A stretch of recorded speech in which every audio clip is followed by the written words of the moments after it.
போதனையிலே அமைதியை ஏற்படுத்துவோர் பேர் பெற்றோர், ஏனெனில் அவர்கள் இறை மக்கள் என அழைக்கப்படுவர் என்று ஆண்டவர் இந்த பேச்சினை நமக்கு அந்த மலை பொழிவிலே தருகிறார். அமைதியை ஏற்படுத்துவோர், அமைதியின் தூதுவர்களாக மாறுவோர், அமைதியை விரும்புவோர் இறை மக்கள் என அழைக்கப்படுவார். இன்று அன்புக்குரியவர்களே, நானும் நீங்களுடைய வாழ்விலே அறிவியல் ரீதியாக அல்லது பொருளாதார ரீதியாக மிக உச்ச நிலையிலே இருந்தவர். அவர் அனைத்து வேறு எதிலும் என் ஆன்மா அமைதி காணாது என்றார். இறைவா, உம்மில் அன்றி வேறு எதிலும் என்னுடைய உள்ளம் அமைதி காணாது என்று கூறுவதை நாங்கள் பார்க்கிறோம்.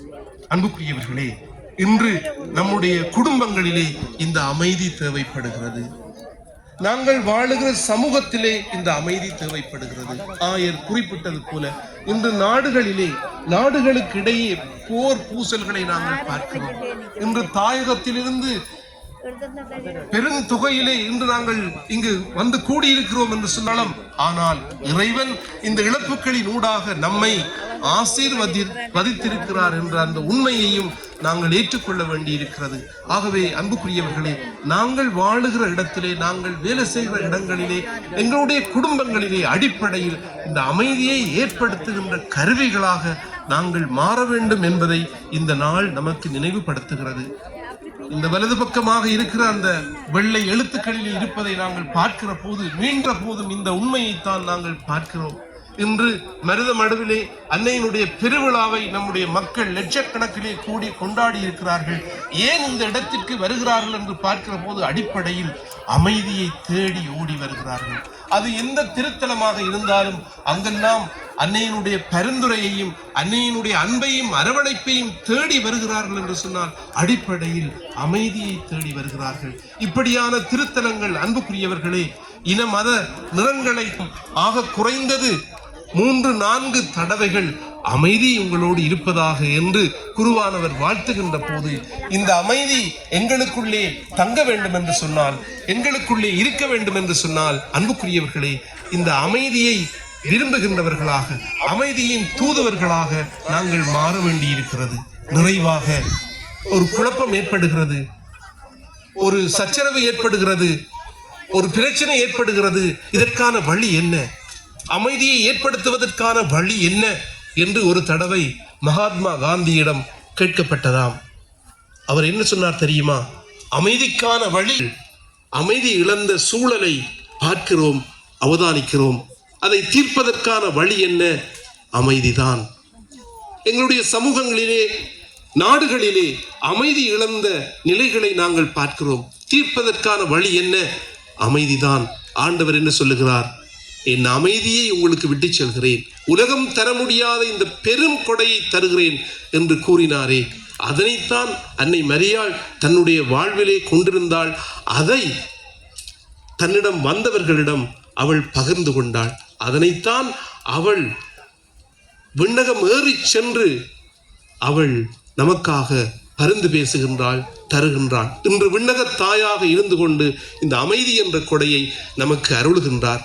இன்றைய நாளிலே இந்த அன்னையினுடைய பதியிலே நாங்கள் அமர்ந்திருக்கிற போது எங்களுக்கு அந்த அமைதி கிடைக்கிறது.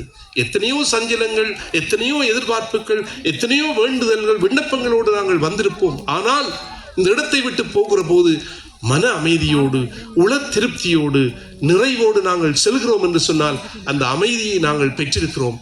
அந்த அமைதியை இறைவன் இன்றைய நாளிலே நமக்கு அருள வேண்டும், அன்னையினுடைய பரிந்துரை ஊடாக நமக்கு கிடைக்க வேண்டும் என்று இன்றைய நாளிலே நமக்காகவும் நம்முடைய உறவுகளுக்காகவும் நாடுகளிலே பல்வேறு போர் சூழலிலே வாழ்வோருக்காகவும் மன்றாடி இறைவனுடைய அமைதி நம் எல்லோருக்கும் கிடைக்க வேண்டும் என்று இப்பலியிலே தொடர்ந்து வேண்டிக் கொள்வோம்.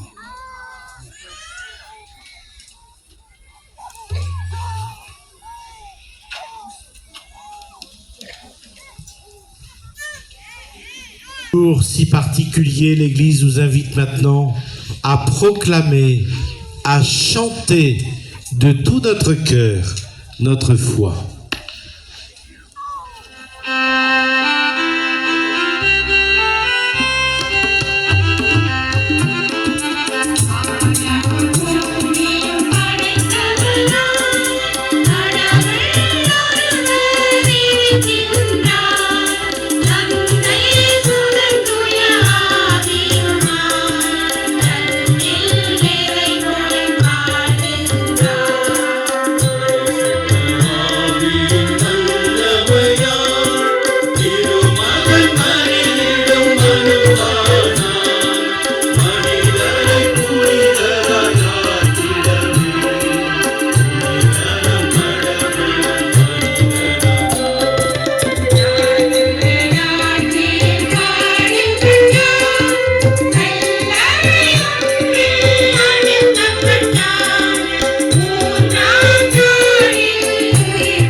sur terre une vie digne et fraternelle. Faisons monter ensemble notre prière vers le Seigneur dans une prière fraternelle par l'intercession de Notre-Dame. வாழ்வின் அருளே இறைவா, இறை சித்தம் ஏற்று முழுமையாக உம்மோடு இணைந்து வாழ்ந்த அன்னை மரியாவை போன்று உம் பணியாற்றம் தம்மை ஒப்புக்கொடுத்த அனைத்து இறை பணியார்களும் எத்துன்பத்திலும் தளர்ந்து போகாது இறையரசின் மேன்மையை உலகெங்கும் பறைசாற்ற இறைவா உம்மை மன்றாடுகின்றோம்.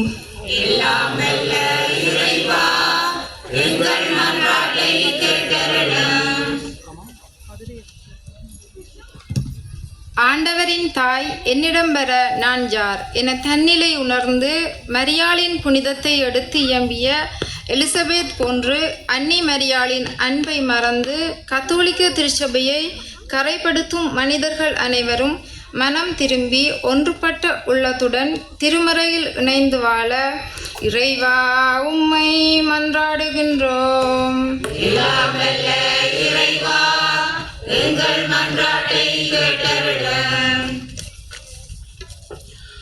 அவர் சொல்லுவதை செய்யுங்கள் என கூறி பரிசுத்த வாழ்வு வாழ எம்மை அழைத்து நிற்கும் அன்னை மரியாளின் வார்த்தைகளை நாம் ஒவ்வொருவரும் செவிமடுத்து உலக அதிக ஆசைகள், போட்டி, பொறாமை, நான் என்ற தலைக்கணம், பேராசைகள் அனைத்தையும் விட்டு பரிசுத்த தாயின் வழியில் பயணிக்க அருள் பொழிய வேண்டுமென்று இறைவா உம்மை மன்றாடுகின்றோம்.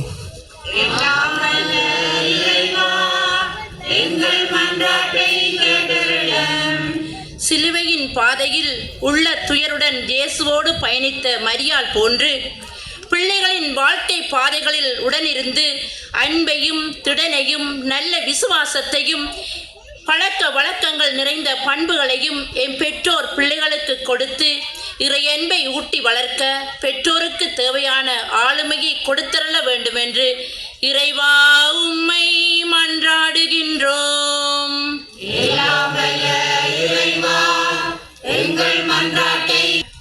Fait que les responsables politiques et notre société œuvrent pour la paix, la justice et le bien commun et s'ouvrent aux plus vulnérables. Par l'intercession de Marie, nous te prions. France, la solitude ou le désespoir est entourée de ton amour. Par l'intercession de Marie, Seigneur, nous te prions.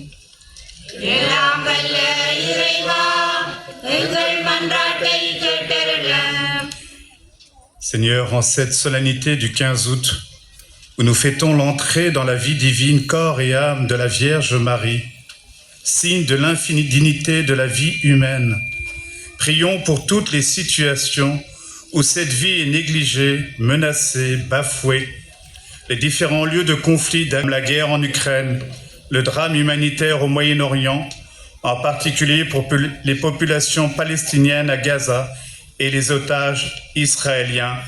Seigneur, nous te prions.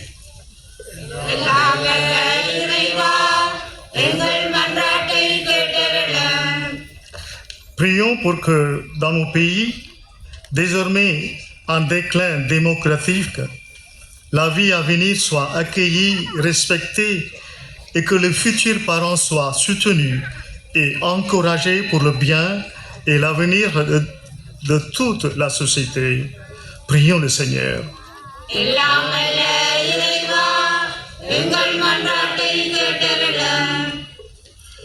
Prions enfin pour les sénateurs qui auront à examiner le projet de loi sur la fin de vie à la rentrée prochaine.